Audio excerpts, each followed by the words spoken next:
descending into the seventh circle of hell. Hello, Pauper Commander players.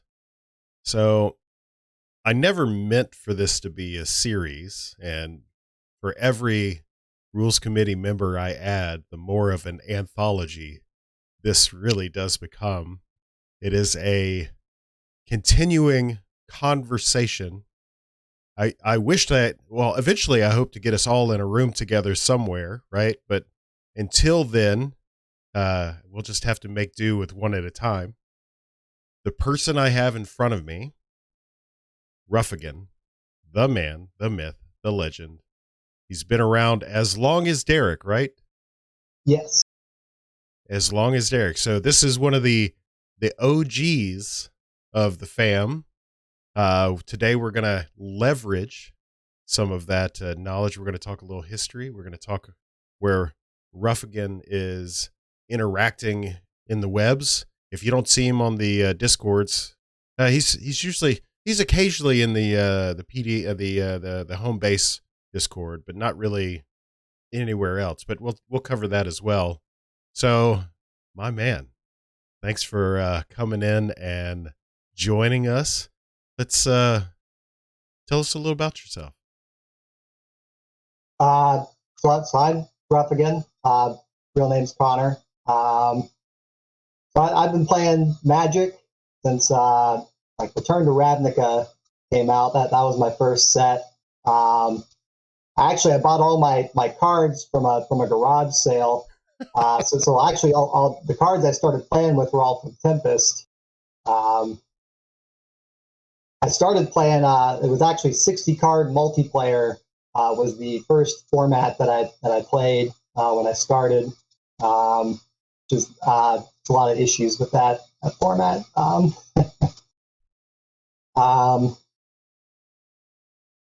I all my friends they started getting into EDH. I wanted to get into EDH. Found out it was pretty expensive to start playing. So I wanted to find something that was more like within my price range to start playing. Which I thought I came up with the idea of Pauper EDH on my own. It turned out there's like kind of convergent evolution. Everyone kind of came up with this idea on their own on the internet. I found out when I actually went to start looking it up. So I started playing it around like late 2014. Back in the before times. Yes. And then there wasn't really a whole lot of information about it on the internet when I started playing. There was pretty much just like MTG Salvation. There were a couple like threads on there about it. Kind of a couple miscellaneous threads around the internet. So I made a primer on Tapped Out to try and start like centralizing, like getting people to start playing it on a website that was more popular than the MTG Salvation. And from there, I mean, it's just exploded since then, almost like exponential. It's kind of crazy how popular it is now. The day we take over Penny Dreadful, you're going to see me doing cartwheels in the front yard. We're close. We're only 1,000 or 2 away. So go ahead. I'm sorry. Oh, I forgot what I was going to say. I'm sorry. It's all right. So you bring up, I recall, so let's touch back. So if you look in, especially on Tapped Out, because for PDH, let's say phase 2. So if phase 1 is the loose, conglomeration of people, phase 1 is where everything starts to aggregate. No thanks to this gentleman and others at the time trying to centralize information. So phase 2 is largely living in Tapped Out. I would say phase 3 is the point where the majority control, right, was 2019 after the formulation of the RC. And then I would say we're in phase 4 roughly, where you have a diversity. You have not only a deepening of the well for regular PDH, but you have a fleshing out of the competitive side of the format as well. So if you look for anything for phase 2 moving into phase 3, where the rules committee started, and like you're looking for resources, all of that tapped out stuff, there's one name that you're going to find associated with those. Well, there's a couple, but like one name in general. You're partnered with Pod on a couple of things, and I think with Scarecrow and something else. But like combo resources, like in researching combos for the first time for this format, when I came in, I used this man's resource material, over on Tapped Out. So he has been, I feel, instrumental in helping to aggregate and centralize through all of those, Tapped Out posts and forum posts. Because if you look on those old forums, I think the only one that exists still from way back when is the MTG Salvation forum. But I recall, I don't remember what their names are. And if you said like, XYZ, I'd be like, oh yeah. But there were, in the MTG Salvation era, there were a metric ton of other forum related websites as well. And I just can't remember what they were. Salvation is the only one, because it's archived or something like that, that still kind of exists. The Popper EDH is kind of in a weird area, because like the Gatherer forum shut down around that time. A lot of like the old like BBS forums all started shutting down around that time. A lot of the IRC chats that had people talking about Commander and Popper EDH, all those kind of shut down around that time as well. So it's kind of like the internet itself was kind of becoming more centralized, like moving to like Facebook and Twitter and stuff. And a lot of that stuff is kind of in the ether now. Yep. And Salvation, I believe, I recall the end of Salvation, there was a big push to move to MTG Nexus, which is a similar forum style website that utilizes some of the same like thread based discussions and that sort of thing. And that was supposed to be the next step, because I think the Salvation guys, the people that were actually running the back end of that, were just tired. And they were moving on, and because like he said, everything was like dying around, it's like no one was going to buy an old forum site, so it just best to let it die. So that it did. I've tried to see if I could find contact information for some of those older PDH threads, to see if I could like reach out and contact them to say, I mean, if anything, like, send an email saying, hey, you'll be happy to know that something that you contributed to in the early beginning is now this like whole ass thing. Right. So yeah. It'd be cool to do that. Alas, that's not easy to get a hold of them. So yeah. Okay. So you already fleshed out the fact that you were instrumental. Yeah, I'm putting words in your mouth. That you were instrumental in leading the charge. See, I know the real deal here. In getting that information into one centralized location and what have you. We all know that Tapped Out and other like forums have been somewhat on the decline, and I think it's too related to the problem of back end. Having people come on board for cheap to take care of all of these back end needs, and it's just really difficult to do. So as we move into the the Moxfield portion of this era, you are basically like, let's see, you don't have Twitter, but you have the Reddit. Yes. Myself and Alcadron and Scarecrow are all moderators on the Reddit. I'm also on the competitive Popper EDH Reddit that you run as well. You can find me on pretty much all the Magic subreddits on there. So if it happens on Reddit, you can't get past this guy.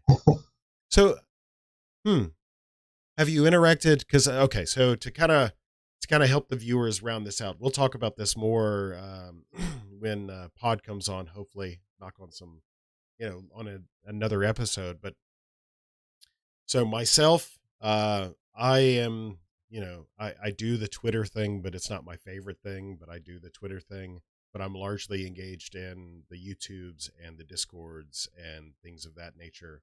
Pod is firmly seated in the Facebook groups and the websites. And then Scarecrow and Ruffigan, well, Scarecrow already is, he's kind of become quite prolific at the Twitters. I think more so than any of us, that are related to the RC anyway. But between that and being with Ruffigan on the Reddits, I think between all of us, the master plan was, there it is again. The master plan was to be able to have the ability to inform, everywhere on the everywhere that's anywhere on the internet, for folks, answer questions, be available, that sort of thing. So let's see. So what's your favorite commander, PDH? PDH, Marsh Crocodile. It's it was one of the first decks I ever made.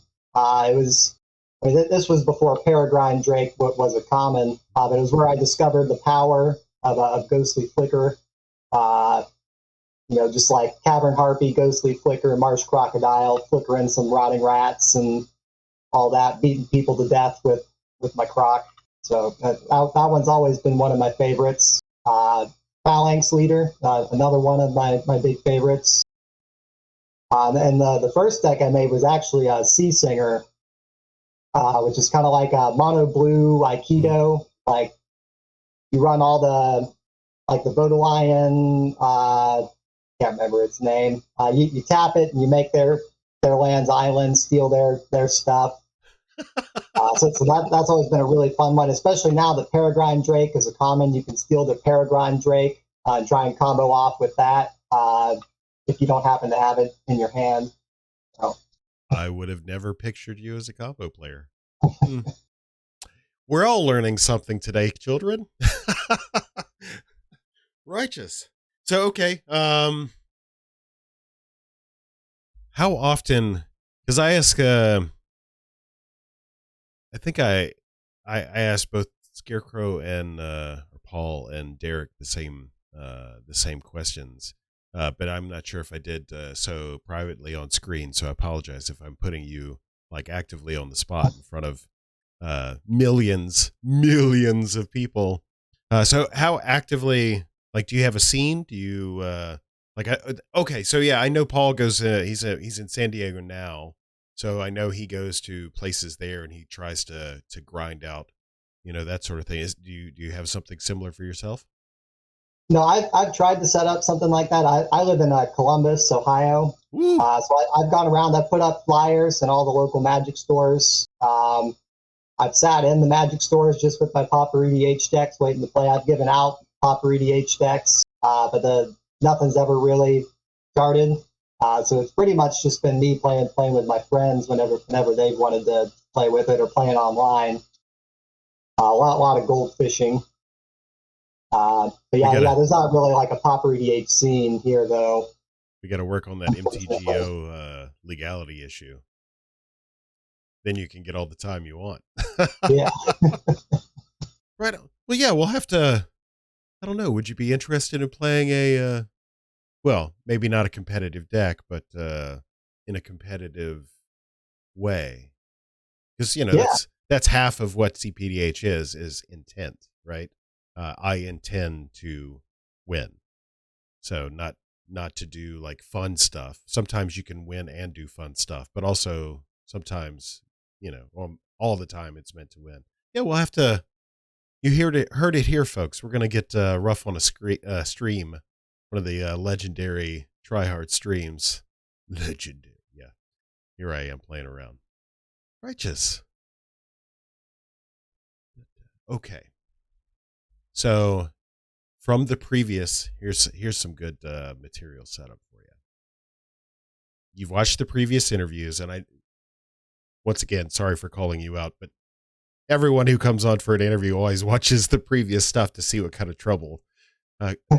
So Derek was the Derek conversation was born from some discussions on the TryHard server regarding backgrounds and what it illustrated. Well, not it itself. What it exacerbated was the illustration that of this perpetual.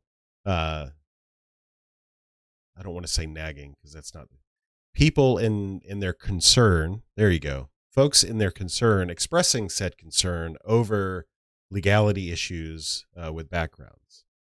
So we've covered that. Paul has talked about the history and like his part in helping to aggregate that history. So there's two good topics, and I think we even talked about the banning of Ristic Mystic and what all that looked around, or what the circumstances looked like at the time of that, and even before that, because older RC members will readily admit that those were on the chopping block long before the competitive players came on. So there's three topics. Do you have anything that you'd like to add, or we can do something different? I mean, we can start with the common backgrounds, I guess, and we can just kind of go from there. Right on. So, well, the common backgrounds, I mean, you were part of this conversation, but I was originally for allowing the common backgrounds. And it was actually a kind of a last minute change with people talking about it setting a precedent for allowing any common in the command zone. And I wanted to play with the common backgrounds, but to me it was more of how do you integrate that into the rules without allowing any common in the command zone.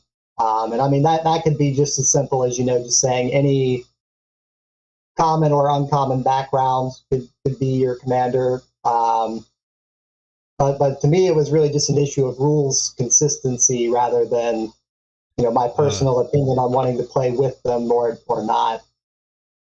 So the argument of, so if we went for PDH, if we said anything that was eligible to be your commander could be in the command zone, then that would make things problematic with our already, any uncommon creature can be your commander. Now we have a conflict born there just by introducing something that would be otherwise standardized or normal in regular EDH. I see. Man, every single time we talk about this subject thus far, there's always been a slightly different perspective, a slightly different slice of the pie. Very interesting. Very interesting. So for me, if there was a way to, codify that in the rules and make, because that's, part of why we're here, like to have a rules committee, you need a set of codified rules that are all consistent and have precedent. So like having a way to have that in the rules without conflicting with all of the other rules that are already established. I mean, I would be for allowing them if we were able to come up with a solution to that. Mm-hmm. Yeah. So to add a little bit more, so uncommon creatures, I feel, so not legendaries, but uncommon creatures are the soul of PDH. And the reason why I feel that way is because in the beginning, and I know I'm doing a little of this, there's some of this is the way we used to do it, but so this is the way we're going to continue to do it. It's not that. Had we known 10, 15 years ago that Wizards was going to abuse uncommon legendary status, right? Had we known, then maybe we would have planned for something different. But if we just switch to uncommon legendaries, then we're basically turning our nose up and away from a significant part of our history that made us different and unique at the time, and still remains different and unique at the time.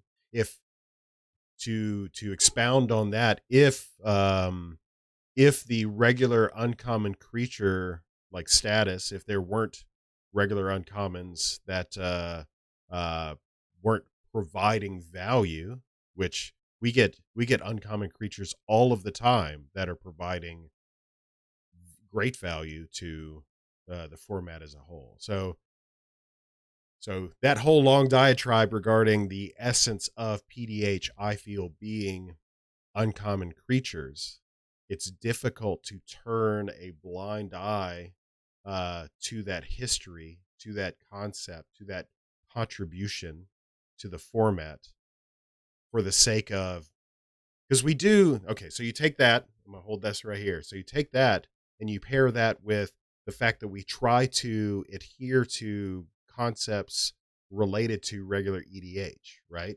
And by and large, a lot of our rule set does marry well, but this is one place where it doesn't.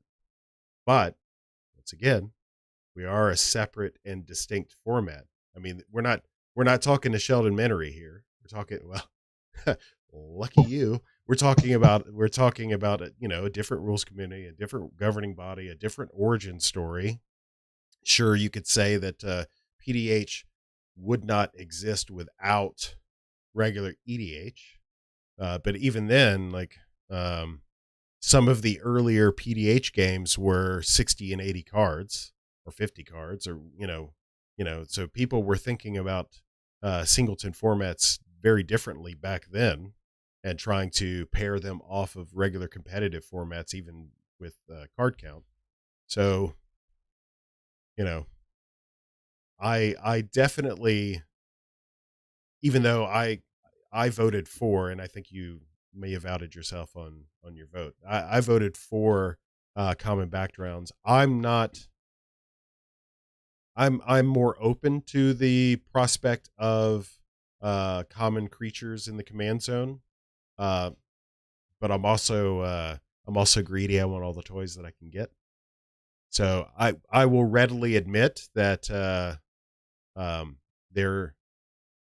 I might not be considering the comprehensive rules and how I want it because I want it, and I don't care that it may or may not cause a conflict similar or not dissimilar to the one that's already in play here. But I don't know. It's big brain stuff, and I have to allow myself the opportunity to want it, but also recognize that it might not be good.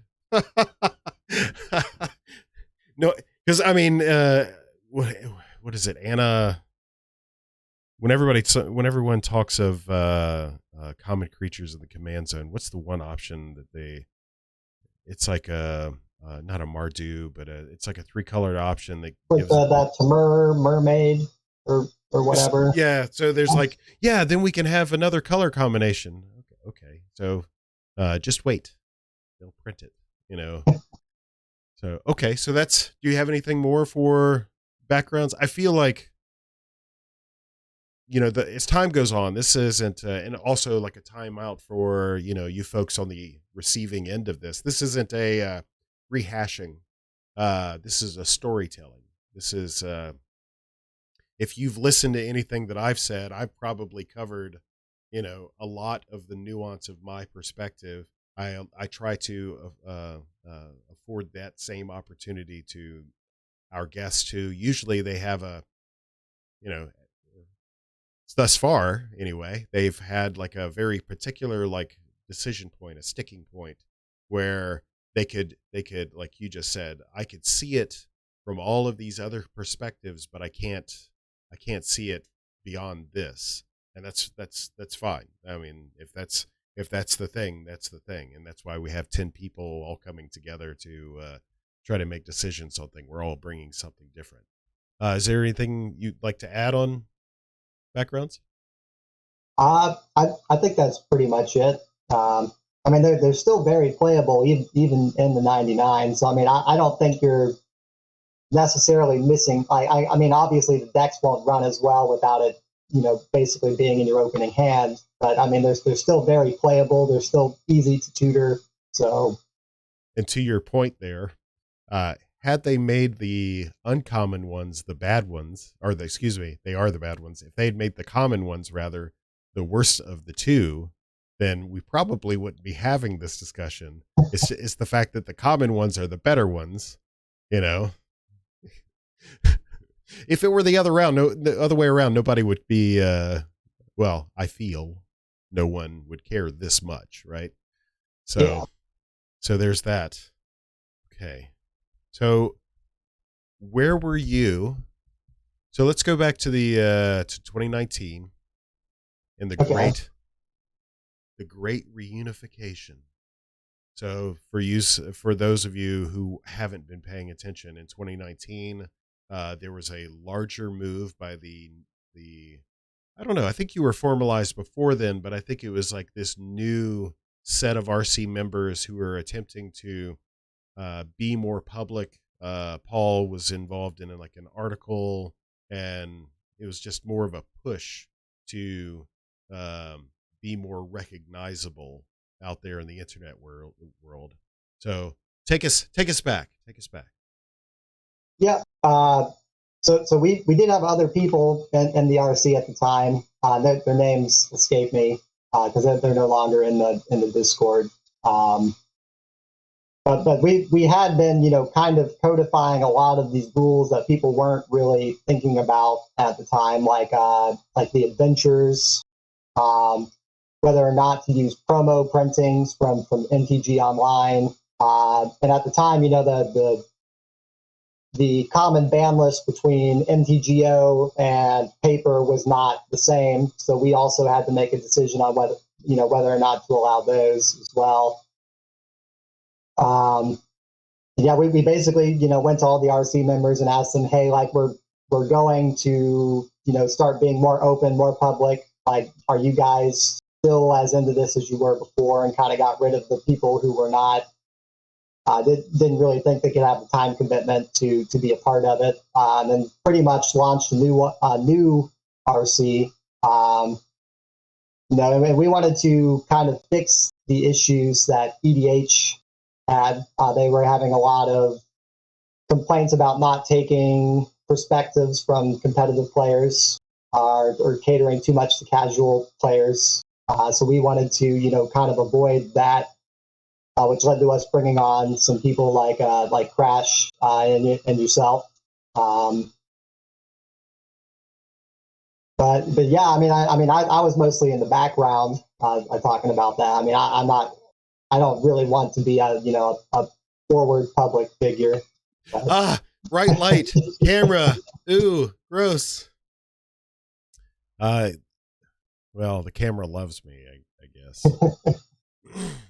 Yeah, it takes all kinds. Like, I am the first one to say, and I really mean this. I am the fortunate ape, right? The hairless ape that has a microphone and a camera, and I'm lucky that people maybe not like hearing what I have to say, maybe not even enjoy what I have to say, but take the opportunity to hear the things that I'm saying and ascertain some amount of value, or even as simple as like, oh, yeah, say like, hey, that guy has an opinion.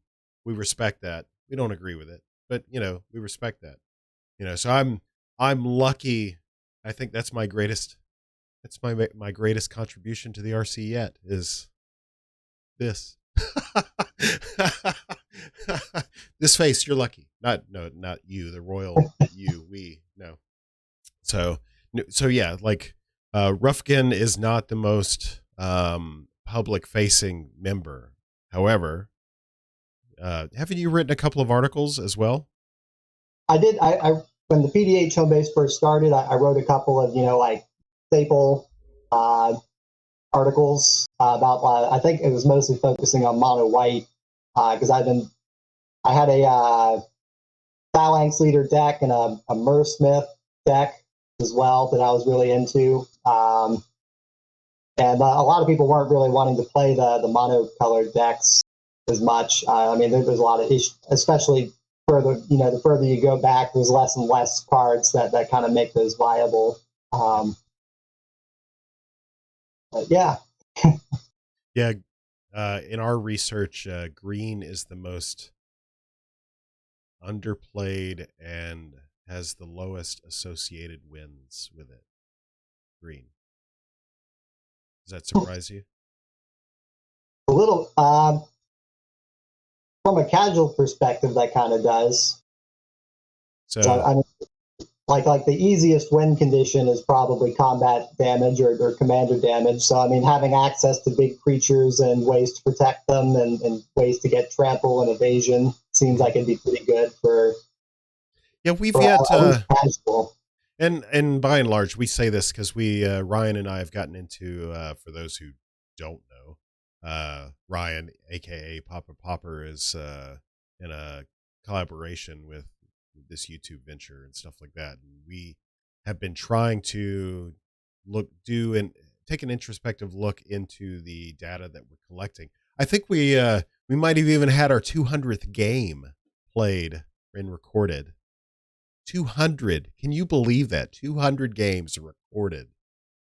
So we're taking that data and we're aggregating it and trying to see if there's anything deterministic in it. Now, of course, it's 100% deterministic of the things we have done. See what I did there? but yeah, like we colored color this last time, and it was of great surprise to me. Blue actually is not the top color. We speculate that blue is probably the top support color.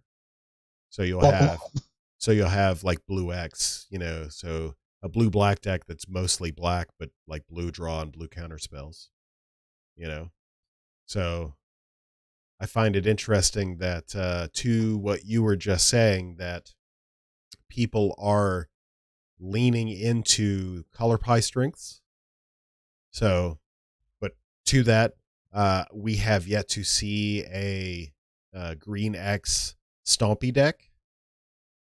I mean, mid range is pretty big in our meta. Like we've got Ryan is a huge proponent, contagion of mid. Yeah, a vector of he is spreading the mid range bug everywhere. So it's a real popular archetype, and I'm really surprised that there isn't a green red. Well, you got some control, some removal pieces, but like a green blue or some stompy, and it's probably by and large to attributable to the fact that there's no really good commander. I think you're gonna have to stick to some generic, although I don't know, new Tatiova. I don't know. You got to find a commander, because I mean we do have a lot of commander centric synergies. So unless you were going to do was that a Galandra or something like that, where you're making mana or drawing a card or something like that. Yeah. So I surprised you with data. That's awesome. Sorry, and I went on this hella long tangent. Right on. So with that, I guess one thing I never asked the other two, because they already kind of knew or had already. Is there anything that you see with not just me, like because there's you've got this weird ecosystem where you have the home base competitive crowd, and the home base competitive crowd has a bunch of 1v1 people. There's a bunch of overlap with 1v1, which is its own separate subsect of PDH. And then you've got the same 1v1 people interacting in the tryhards meta, for the lack of a better term. And you've got a lot of different perspectives that are coming at the game. What has been most surprising to you about the competitive scene as it's developed over the last like 18 months or so? Really, I think just moving away from combo as like the exclusively what is being played and competitive. And that's really something I've wanted to see basically since I started, was like especially after Peregrine Drake became a common. It was basically, if you wanted to play competitive, you were playing a Banishing Knack combo or a Freed from the Wheel combo or a Peregrine Drake combo. It kind of made the meta feel kind of stale, which is I think why some people in the past were wanting to ban Peregrine Drake or ban Ghostly Flicker.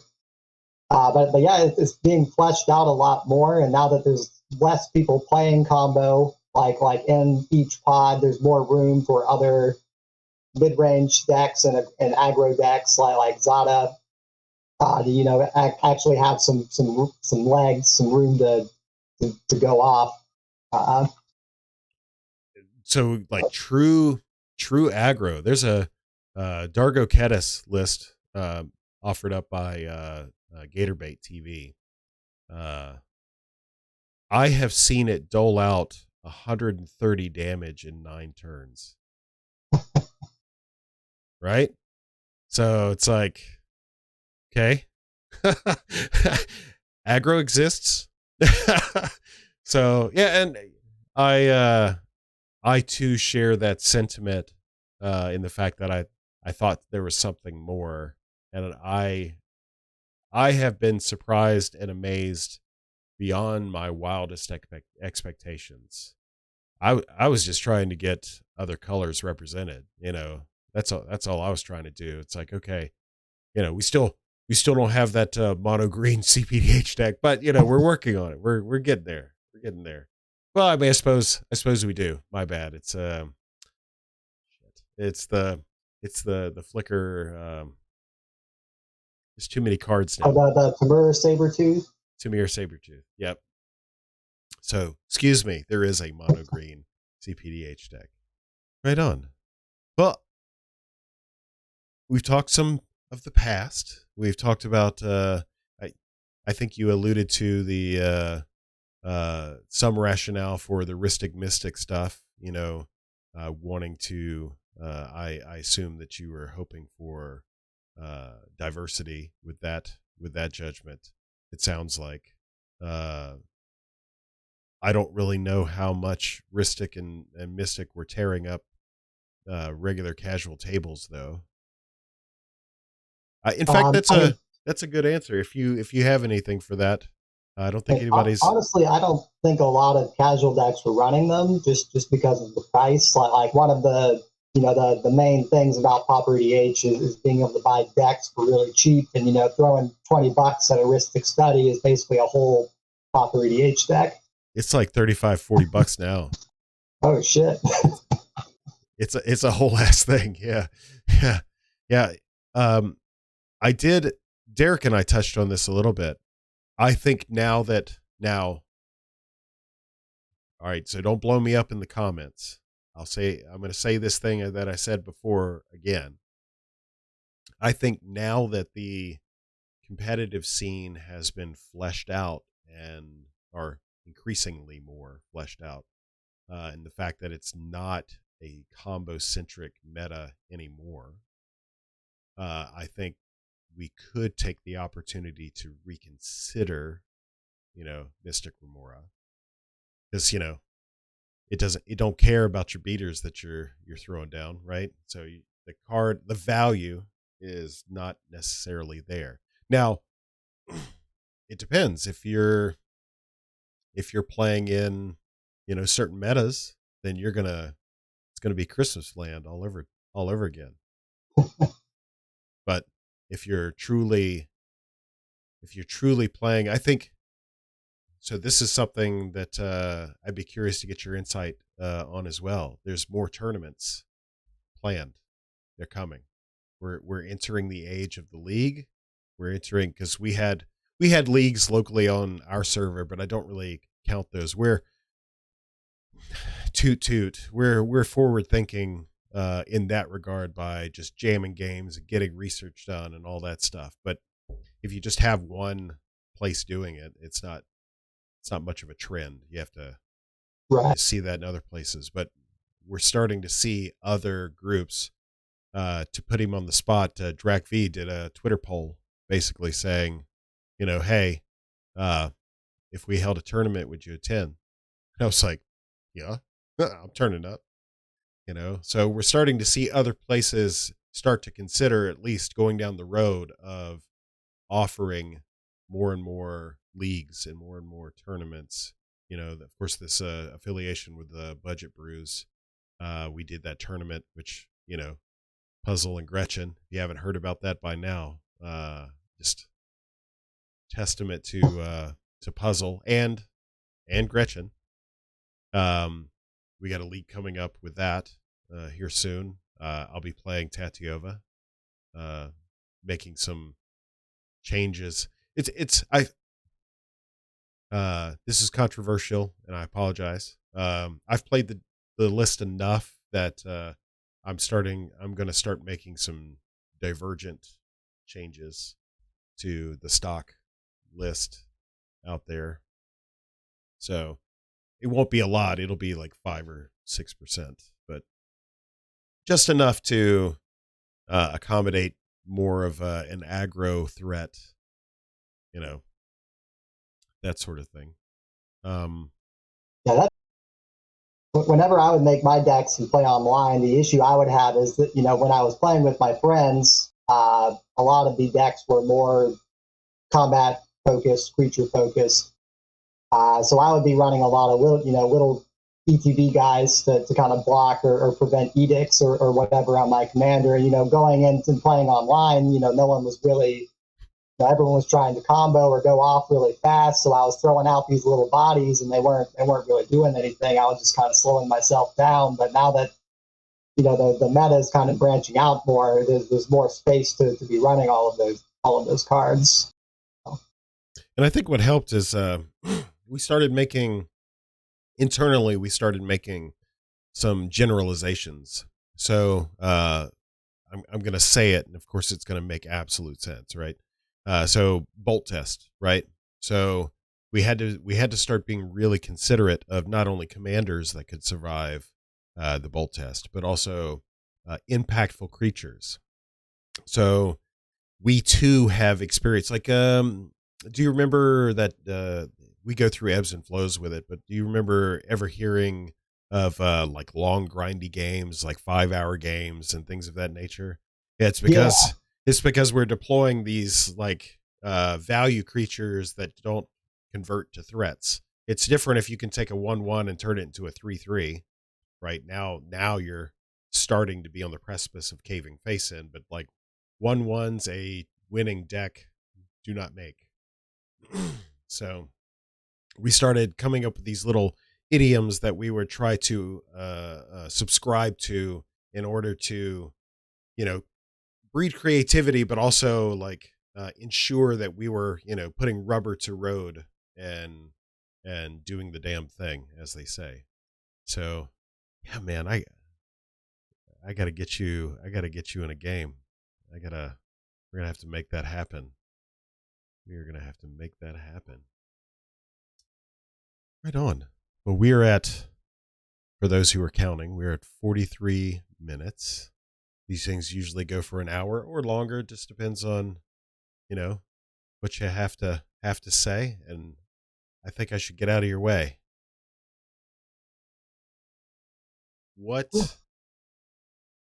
Where do you want to see this format go in the next year? I just like to see it. I would like to walk into a store and see someone playing it just at a table without me having to coerce them into trying to play it. Okay. Like I would like, when I talk to people about it, no, like most people have never even heard of it, or they scoff at me when I start explaining it. So I would like to, actually have people know about it or at least played it, tried to play it with their friend group. I like to see more red and white cards that kind of enable more Boros or just white X, red X decks for more deck diversity.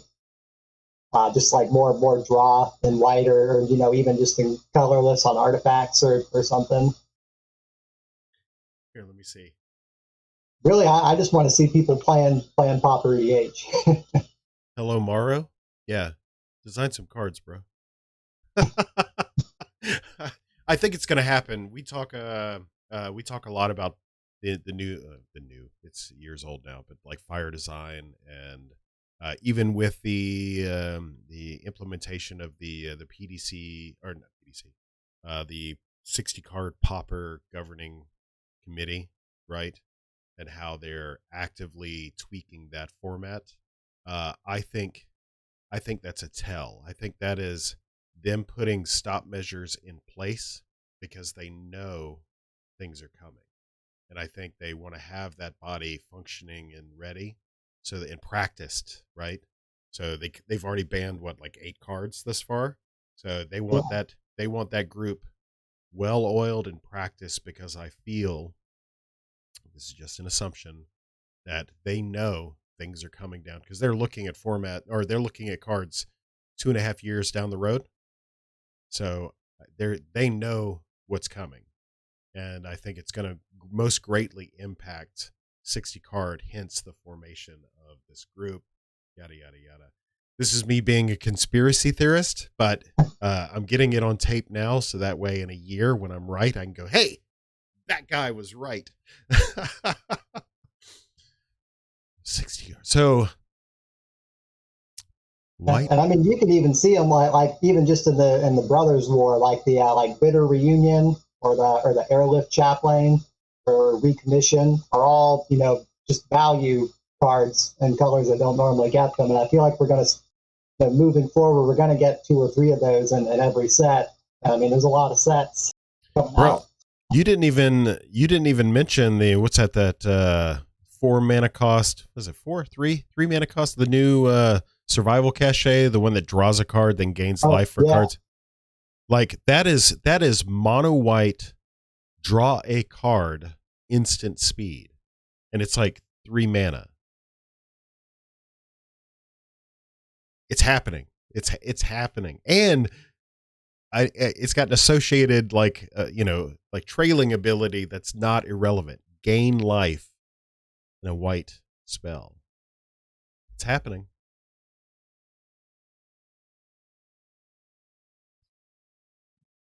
Let's shift gears a little. What is the most asked question on Reddit?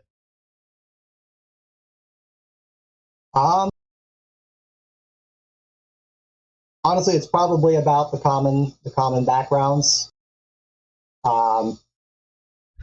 Very, very contentious issue. Once a week, you need to stop asking the question. I gotta eat over here.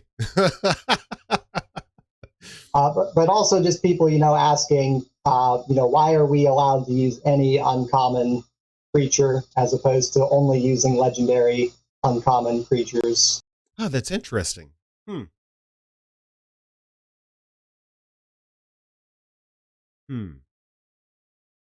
Has anybody ever written an article on that premise? I feel like we have. I can't remember. I feel like we do have an article about that.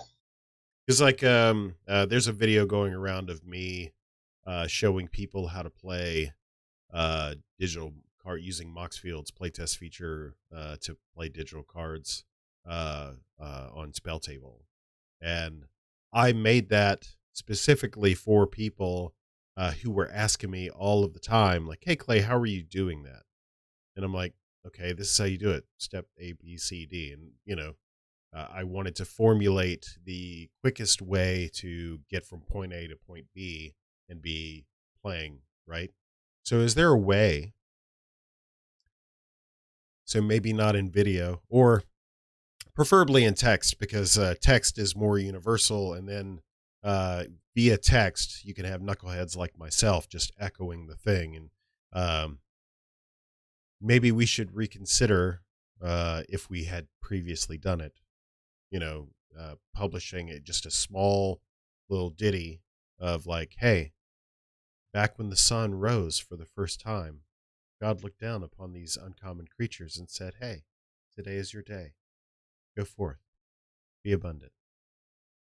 Maybe we should put some sort of small origin, story that illustrates why this was the way it was, and, for the myriad of reasons, and then have that as a linkable. I mean, hell, you could, for the Reddit itself, you could actually put it in the sidebar and say PDH origin, Yeah.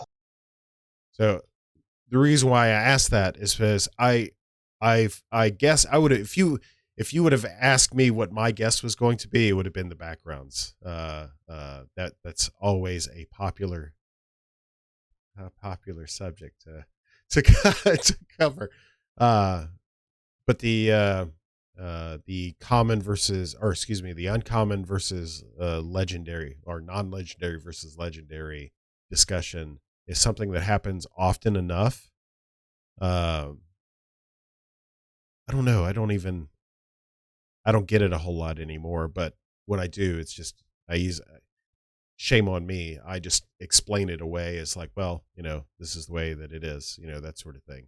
But it would be nice if one of us, and maybe collectively, we could get together and put together a small, paragraph or something like that explaining XYZ, and then go, hey, here's this reference, create a library of references. Because I don't even think, and for the record, and correct me if I'm incorrect, the home base itself does a really good job of explaining the rules. It goes through and it talks about, like you alluded to earlier, it talks about why the Dryad is ineligible as a commander. It goes through all of these case study or case use, for these very specific items. But I don't think we cover anything as far as history. And I wonder if that could be like a tab or something like that. Because I point, for the competitive website, I point, like for the rules and all that stuff, I point back to the home base. We're not having that discussion in CPDH about that. CEDH has been having for like 3 or 4 years now about whether or not they are EDH. We belong to the Pauper Commander community. We are an extension of it, just like, the casual group. So all of my resources for rules and what have you point back to home base. So now that I've talked like for 15 minutes, what are your thoughts on something like that? I mean, I think that's a good idea. It's just having a whole tab on the PDH home base website about the history of the format, and just specific milestones that happened along the way. Absolutely. And then, it's linkable, it's searchable. I assume, I wish Pod had like a visit counter. I assume that in the PDH realm, it's the most trafficked website. Of course, actually, between you and Paul, you guys would know, because you guys have been playing cleanup on the back end for some of these extraneous websites. Paul alluded to the Japanese crew over there who's still out on the fringe, but do we have any other strange, weird loopholes out there we need to be aware of? I mean, I know there's a big scene in Brazil, which I think they operate mostly on like WhatsApp and Telegram. And and they're all speaking in Portuguese, so I can't really lurk around in there, but who knows what all that they're talking about. I mean, we some of the people from the Pauper Duel Commander Committee are from Brazil and are representing them in our decisions and discussions. But it's kind of like the Japanese scene where like it's kind of hard to keep track of it. Well, we do see who is it? Is it Ambrosio. Is that who it is? Yeah. There's two, right? There's two representatives that have access to the, for those who don't know, and I think I say this every episode, the Rules Committee has their own distinct Discord server where it's just us and we talk, poorly about each other, which is not untrue.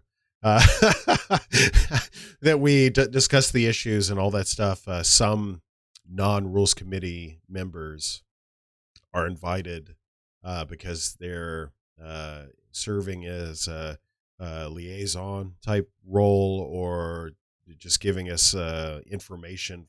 And I think we still have two members from the Brazil crew that are in there. Of course, the language barrier, they probably read more than they type. We also have a couple of web developers that are doing our work for us for Scryfall. I helped with the original thing, and then after that, I'm like, yo, I'm out.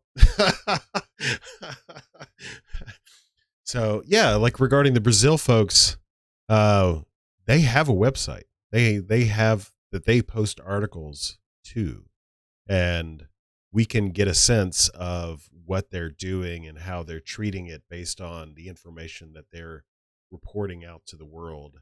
For assumedly for their fan base there. Something I haven't checked out in probably a year now. I should probably do that. I wonder if we have. Do you know the link to the website that they? Because you can use Google Translate to translate into English, and they are, as I recall, they were pretty prolific in their writing, putting out like an article a week, sometimes even two. Yeah. I think it's MTG Realm.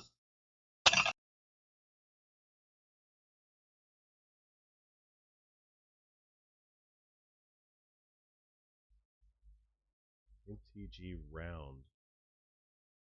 MTG Realm. Realm, yes. MTGcardsrealm.com. Yes. I think this is it. I'll link it. Yeah, because it's got all the various languages and stuff like that. I think they just used a built-in translator to translate that. I'll drop cardsrealm.com into the description of it, so you can go check it. Like, it's a man, they are prolific. It covers all of the things that they play, so you'll have to specifically look for the PDH content under that umbrella. But they put out a lot of content, and you can see the things that they're interested in. Sometimes they do, like if we put out like, the Mystic Ristic ban article that we wrote up, or even the Commons article that the backgrounds article that Al drafted up. I think they did something like a sister article that referenced that, just kind of parroting that kind of stuff. So any big information, that's, now that I'm thinking about it, that's good news. So they value us enough that whenever we put some information out into the world, they are parroting that information for their crew. So things are looking up. I never thought about that until right now. Yeah, and that was another thing. Like when they came to us to talk about that, they kind of said, there's no South American representation in PDH in general in terms of rules and making events and distribution of content.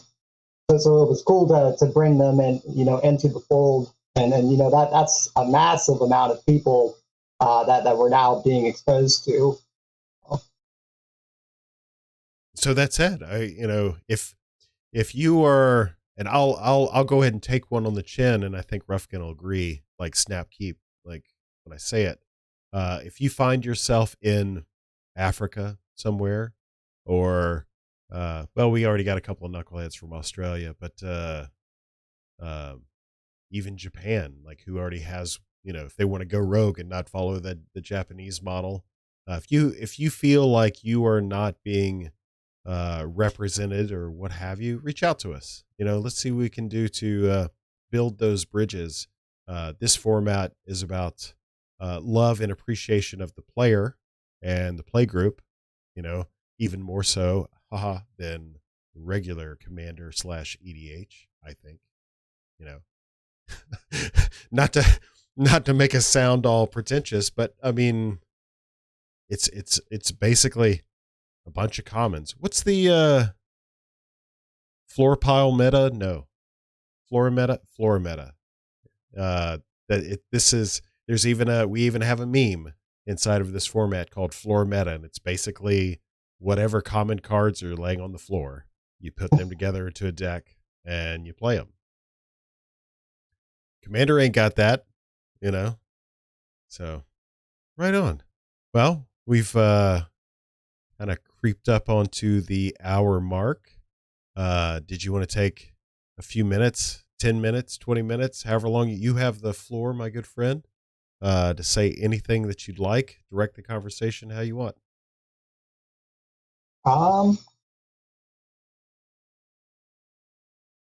So I don't really have anything particular that to bring up.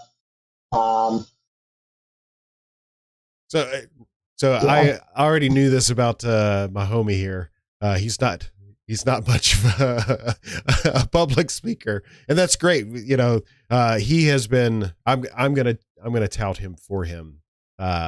This guy right here has been instrumental behind the scenes, greasing the skids, making sure the gears turn. There hasn't been one facet of the stuff that we do on the back end that he hasn't helped run more efficiently, run more smoothly. Anytime that there's like difference of opinion, how about that? And I was going to say conflict. Anytime there's like a difference of opinion, he's right there with Paul, helping work things out, getting us, the royal us, not just me, getting all of us back onto the same page and helping, directing us in a way, asking the smart questions, all of that stuff. Like he'd never say it himself, but he is all of these things. And if you want to interact with him on a more personal level, he is in the Tryhards Discord. He is also in the Home Base Discord. Hit that little @ symbol, Ruffigan. Boom. Say, hey, bro, you said this thing. What gives? Defend yourself. Prepare to fight. No, don't do that. That's harassment. You can also catch him on the Reddit, where he is most active. I'm sure you're commenting at least a couple times a day on that. So if you want to interact with this guy, like say, hey, you said a thing. I really appreciate the thing that you said.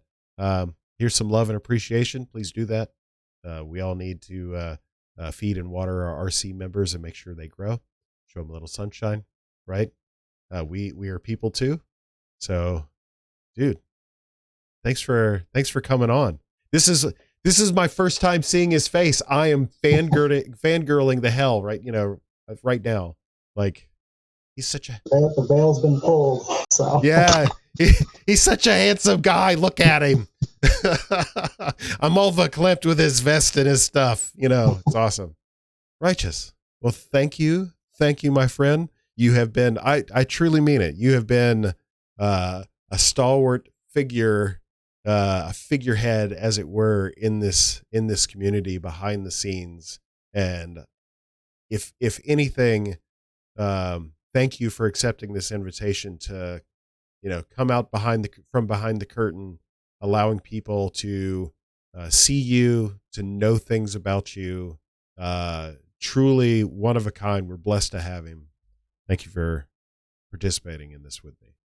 Well, thanks for having me on. Thank you for the kind words. Absolutely. Well deserved. All right, friends. I think what we're going to do, I'm going to try to get Ruff back. So this is a little bit of a spoiler, right? Alcadron is going to be on a future episode. He's going to be on a future episode that we're going to do live. We might even be imbibing adult beverages Maybe. I don't know. Who are you? The cops? Nope. Don't care. So I'd like to do more live type of events. That way we're just kind of hanging out, talking about mundane stuff. The goal of this format is right here is to talk specifically about RC people, RC related issues, PDH issues, that sort of thing. The live streams will be more of a casual. The reason why Alk and I were going to go that route is pretty much everybody knows everything about where we stand. So it'd be nothing new.